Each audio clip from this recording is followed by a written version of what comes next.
No, ma io non vorrei tirare conclusioni, però vorrei... Well, yes, I'd like to say something, perhaps not wrap up, but make a consideration on what was said today.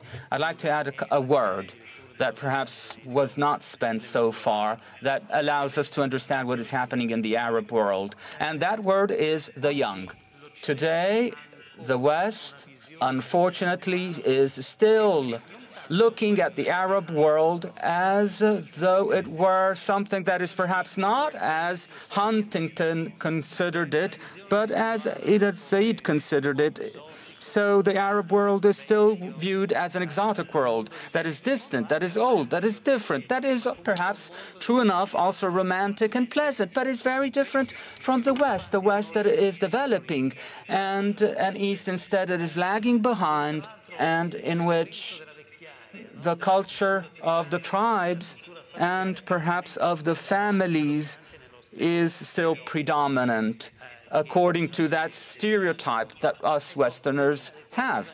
Now, the Arab world, the Middle East, the Near East, and Africa is made of young. 70% of the young are younger than 30 years. As Tariq Benabar said before, these young are getting together culturally due to the impact of television as well. Now, true enough, 450 TV stations are controlled somehow by the regimes. True enough, they are not managed based on profit-making interests, or purely only on profit-making interests. But however, these TV stations are speaking a common language. So all of these young people are getting together thanks to this common language, and they're better able to understand what is happening in their own countries. There is a greater homogeneity in culture. It is more homogeneous, and this is something that is very important because it provides for a great potential in terms of energy, which may be very important for the Western world as well. Now, as it was said before, the Western world has to learn from all of this. And in fact, some countries are learning from all of these things. The Harvard University, in fact, is sending some groups of professors and of people in these various countries of the Middle East, of Africa,